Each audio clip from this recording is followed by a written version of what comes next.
Bonjour chers parents du 21e siècle. Merci de prendre part à cette édition du 18 mai 2022. La semaine dernière, on a terminé cette série sur la relation mère-fils et cette semaine, on démarre une nouvelle série sur la relation père-fille. Et oui, on débute en parlant du père silencieux.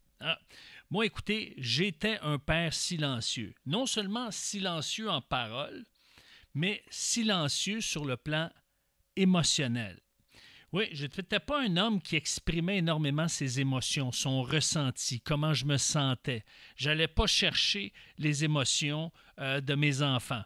En fait, j'avais deux émotions, la joie puis la colère. Il y avait seulement ça dans ma vie. J'exprimais un peu de joie quand je trouvais quelque chose de drôle ou je pétais les plombs, comme on dit en bon québécois, je sautais un câble, j'exprimais ma colère et puis, comment dirais-je, je la justifiais bien. Maintenant, ce qui arrive, c'est que j'ai appris et j'ai pu constater combien c'était dévastateur d'être un père silencieux et peu communicatif sur le plan des émotions. Je pouvais être chaleureux à mes heures. En d'autres mots, j'avais aucune difficulté à faire des câlins, à caresser mes enfants. Mais par contre, sur le plan émotionnel, la communication était beaucoup plus difficile. C'était beaucoup plus une communication factuelle ou éducationnelle. Éducationnelle en le sens, fais pas ci, fais pas ça, je t'ai demandé de faire ça, tu n'as pas fait ça. Mais ça, je pouvais communiquer abondamment sur les réprimandes. Hein? J'étais fort là-dessus. Maintenant, le fait que j'ai été un père silencieux, ça a créé des dommages. Et la recherche le démontre. Ce n'est pas seulement mon expérience personnelle, mais évidemment, j'ai été faire de la recherche là-dessus pour pouvoir baser mon discours sur des assises, baser mon discours sur ce que la science a pu observer. Maintenant, on voit que ce n'est pas seulement mes enfants qui ont souffert d'un père silencieux sur le plan vocal et émotionnel. Maintenant, ce qui arrive, c'est que souvent, on pense que, bon, oui, je vais être silencieux. Pourquoi? Pour ne pas créer de tornade, pour ne pas mettre de l'huile sur le feu, pour ne pas contredire mon épouse, qui est la mère de mes enfants. Alors, je ne veux pas créer de chicane, je vais me taire, ou je ne sais pas quoi faire. Ou si je me mets à parler, peut-être que ma femme va me corriger. Peut-être si je me mets à parler, je ne dirai pas la bonne chose, de la bonne manière. Donc, j'aime mieux me taire, je ne ferai pas d'erreur. Il y a une chose aussi, c'est que des fois, on ne sait pas quoi dire. Moi, je suis capable de parler en public. Mais je suis un gars qui peut être des fois maladroit ou même, parfois, je peux être gêné. J'arrive chez quelqu'un que je ne connais pas, je ne sais pas quoi dire. J'ose pas faire de blagues parce que je me dis, bon, c'est pas tout le monde qui a le même type d'humour. Donc, voyez-vous, on peut avoir de la facilité à s'exprimer sur le plan informatif, sur le plan conversationnel, mais pas nécessairement entrer dans une dimension émotionnelle ou une connexion émotionnelle. Alors que ce qui est le plus important pour nos enfants, c'est la connexion émotionnelle. Ils vont aimer l'école, pas parce que c'est bien enseigné, parce qu'ils se sentent bien, parce que la connexion émotionnelle, elle est là. Ils se sentent accueillis, ils sentent qu'ils sont les bienvenus, ils ne se sentent pas jugés. Alors, tout ça, c'est relié à la connexion émotionnelle. Maintenant, en gardant le silence, on n'affecte pas seulement nos enfants, mais aussi notre relation avec notre épouse et son rôle de mère. Ce qui est intéressant, c'est que Guy Corneau, dans son livre « L'amour en guerre », à la page 67, va dire, et ça, je trouve ça succulent, je l'ai même posté sur ma page Facebook, ma page de coach, il va dire « C'est le silence du père qui crée la femme qui aime trop. » Ouh, c'est assez profond, hein? Je le répète. C'est le silence du père qui crée la femme qui aime trop. C'est la sollicitude maternelle qui produit l'homme qui a peur d'aimer. Voyez-vous, il y a un cercle vicieux là-dedans parce que si je ne prends pas ma place, parce que je ne parle pas, je ne m'exprime pas, je me prononce pas, je ne prends pas position parce que je ne veux pas faire d'erreur, eh bien, mon épouse va prendre plus de place. Pourquoi? Parce qu'elle est une maman, elle est attachée aux enfants, puis elle craint le vide. Beaucoup de femmes craignent le vide. Pourquoi? Parce que les femmes recherchent à être comblées. C'est dans leur nature. Ils veulent se marier pour être comblés, pour combler un vide. Et nous, on est là, les hommes, les maris, pour combler un vide.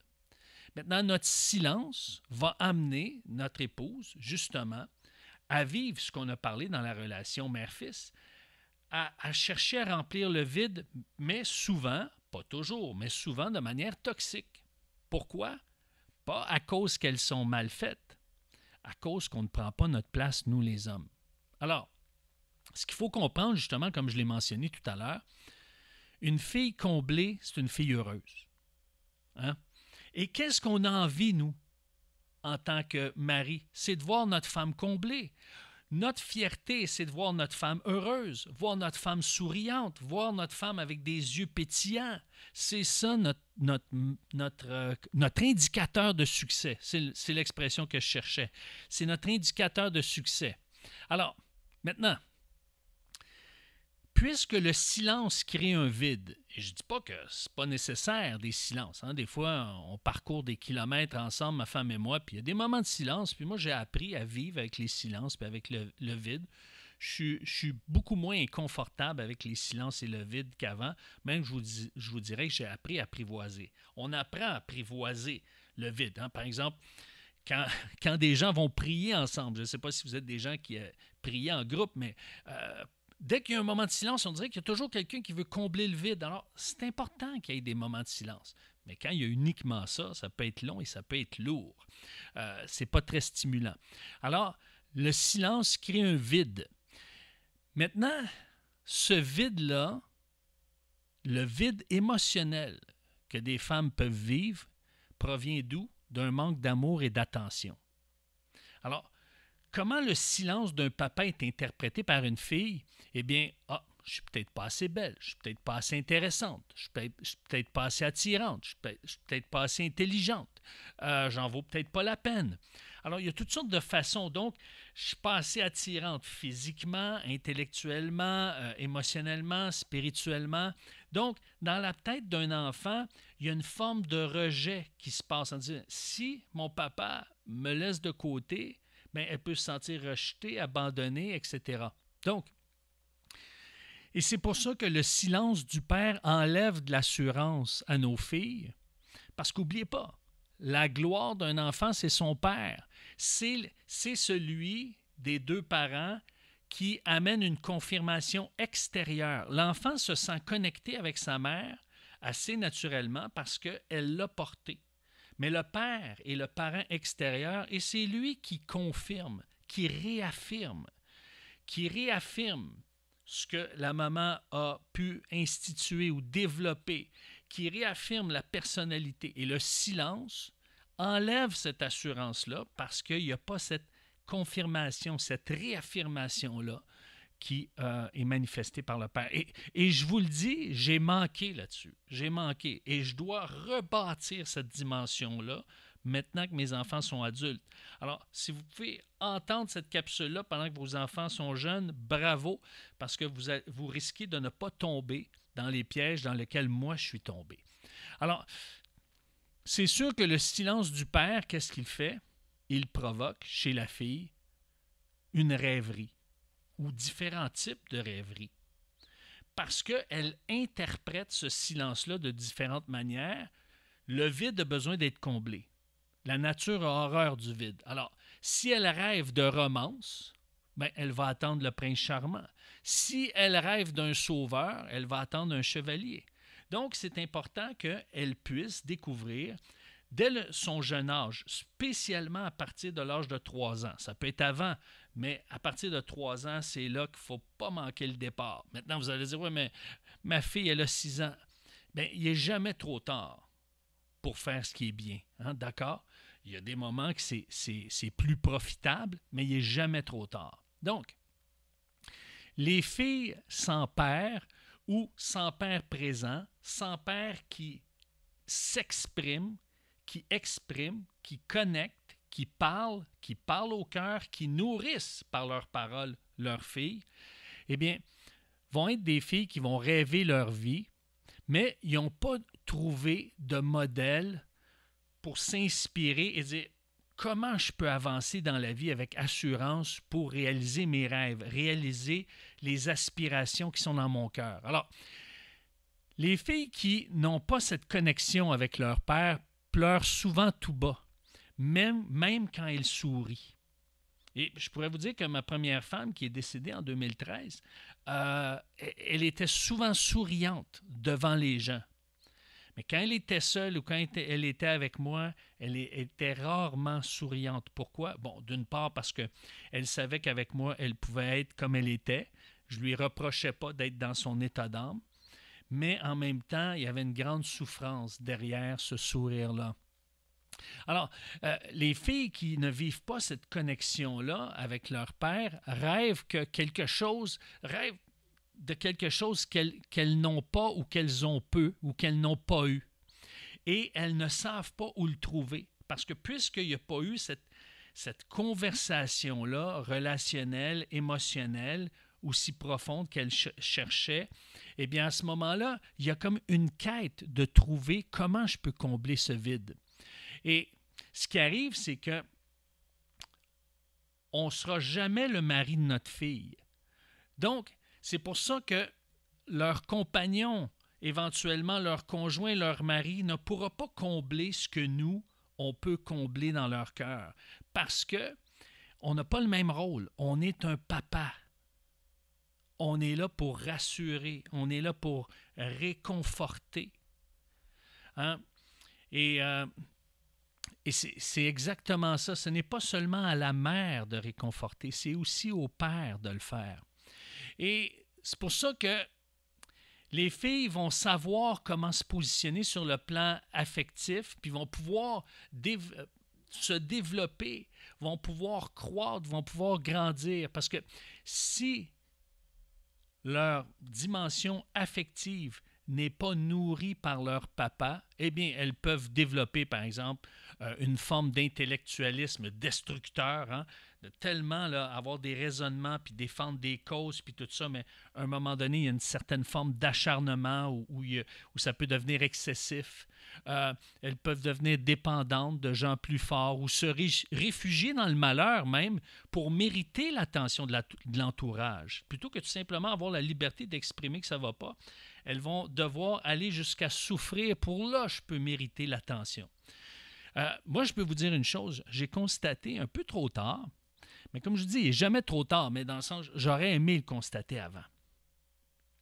J'ai donné beaucoup d'affection à ma fille. Je lui donnais des câlins, je la caressais, mais c'est pas uniquement ça qu'elle avait besoin. Elle avait besoin d'avoir un papa à qui elle pouvait parler, échanger, communiquer. Elle le faisait avec sa maman. Elle le faisait abondamment avec sa maman. Sa mère était une de ses plus grandes confidentes. Mais elle avait besoin aussi de développer cette relation avec moi. Et malheureusement, mon silence amenait une distance. Maintenant, comment on peut sortir de ce cercle vicieux? Bien, premièrement, en réalisant que ce que nos filles ont besoin d'un père qui communique son affection, pas seulement en geste et en présence, mais c'est important en présence, en contact, mais aussi en accueil, en parole, en compréhension. Alors, lorsque on est sensible, on est à l'écoute de notre fille, lorsque on l'accueille, elle vient nous parler, on l'accueille sans jugement, sans la contredire, sans essayer de la corriger, simplement recevoir ce qu'elle a à nous dire. C'est là que la relation chaleureuse va commencer à se développer. Et savez-vous quoi? J'ai commencé avec ma fille il y a quelques années à me dire, là, je vais l'écouter, je n'essaierai pas de la mettre en règle, je n'essaierai pas de la corriger. Je vais juste l'écouter, ce qu'elle a à dire, sans jugement. Et savez-vous quoi? Notre relation s'est énormément améliorée. Alors, la semaine prochaine, de quoi parle-t-on? Mais un père qui connecte avec sa fille de 3 à 12 ans. C'est quoi les points de repère? Qu'est-ce qui est important à considérer si on veut connecter, si on veut enrichir cette connexion-là? Alors, on a introduit le sujet cette semaine. La semaine prochaine, on va élaborer davantage et on va cerner de 3 à 12 ans. Pourquoi? Parce qu'à partir de 3 ans, la petite fille s'intéresse davantage à son papa. Et à partir de 12 ans, il se passe une transformation. Mais ça, on va commencer à en parler la semaine prochaine.